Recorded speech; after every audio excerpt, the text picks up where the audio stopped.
आपने कभी ऐसी किताब पढ़ी है जिसके पहले पन्ने पर, सीधा पढ़ने पर भगवान राम की कथा निकले और उसी पन्ने को पीछे से, उसी किताब को पीछे से उल्टा पढ़ने पर भगवान कृष्ण की कथा बन जाए?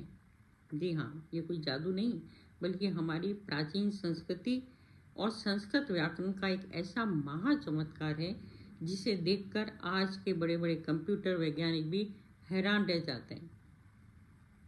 नमस्कार दोस्तों, स्वागत है आपका वीणा पानी वाणी पर। आज के इस वीडियो में हम ये जानेंगे कि संस्कृत साहित्य के सबसे अनोखे ग्रंथ राघव याजवियम के बारे में, जो शब्दों का एक ऐसा चक्रव्यूह है, तो सीधा पढ़ो तो रामायण और उल्टा पढ़ो तो कृष्णायन बन जाता है। अब राघव याजवियम क्या है? संस्कृत साहित्य में अलंकारों और चमत्कारों की कोई कमी नहीं है, लेकिन महाकवि वेंकट द्वरी द्वारा 17वीं शताब्दी में रचा गया राघव यादव्यम इन सब से एक कदम आगे है। इस महाकाव्य का दूसरा नाम अनुलोम विलोम काव्य भी है। राघव शब्द का अर्थ है कि रघुकुल के स्वामी श्री राम, और यादव शब्द का अर्थ है यदुवंश के स्वामी श्री कृष्ण। इस ग्रंथ की सबसे बड़ी विशेषता यह है कि इसमें कुल 30 श्लोक हैं, लेकिन सभी श्लोकों में एक ऐसा गणितीय और भाषाई अनुशासन है कि दोनों तरफ से पढ़े जा सकते हैं। यह चमत्कार कैसे काम करता है? शैली क्या है इसकी? अब आपके मन में ये सवाल तो आ ही रहा होगा कि भले ऐसा कैसे संभव है? क्या शब्दों के उलटफेर देने से अर्थ अपने आप बदल जाता है?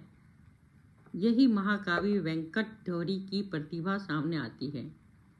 उन्होंने शब्दों, स्वरों और व्यंजनों का संयोजन इस प्रकार से किया कि जब आप श्लोक को बाएं से दाएं यानी सीधा पढ़ते हैं तो व्याकरण के नियमों के अनुसार वह राघव काव्यम बनता है, जिससे भगवान राम के जन्म, सीता विवाह और उनके गुणों का बखान होता है।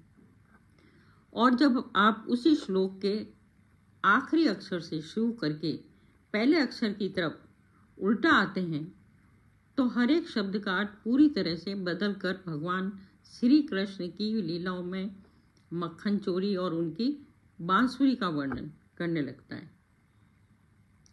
इसे संस्कृत में लोमन विलोम या चित्र काव्य की पराकाष्ठा कहा जा सकता है। यह किसी पहेली को सुलझाने जैसा रोमांचक अनुभव है। एक प्रसिद्ध श्लोक का उदाहरण आइए नीचे एक छोटे से उदाहरण से समझें, जो मैं नीचे लिख रही हूँ। महाकाव्य का एक प्रसिद्ध श्लोक है, वंदेम देवम श्रितम रघुकरम नंदनम। जब आप इसे सीधा पढ़ते हैं तो इसका अर्थ होता है कि मैं उन भगवान श्री राम की वंदना करता हूँ जो रघुकुल का आनंद बढ़ाने वाले हैं और जिनका आश्रय सभी भक्त लेते हैं।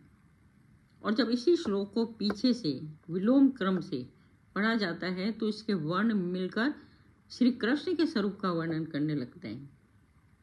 सोचिए, कवि ने एक ही समय में दो अलग अलग युगों के महाकाव्यों, महानायकों को एक ही माला में ऐसे पिरो दिया है कि एक सीधा रूप रामायण गाता है, उसी की परछाई रूप, उल्टा रूप महाभारत और श्रीमद् भगवान की याद दिलाता है।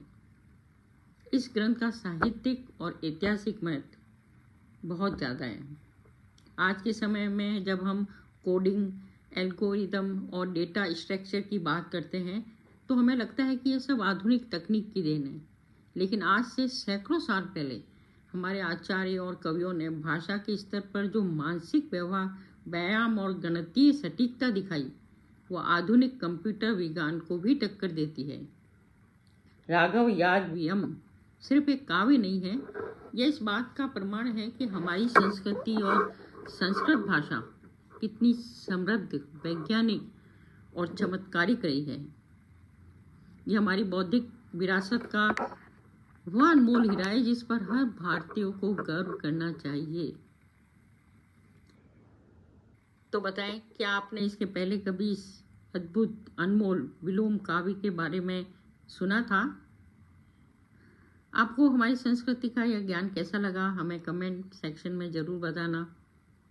अगर आपको ये जानकारी पसंद आई हो तो इस वीडियो को लाइक ज़रूर करें, अपने दोस्तों और परिवार के साथ शेयर करें, ताकि हमारी इस गौरवशाली संस्कृति की बात हर घर तक पहुंचे। तो मिलते हैं ऐसी किसी और रोचक और ज्ञानवर्धक वीडियो के साथ। तब तक के लिए धन्यवाद।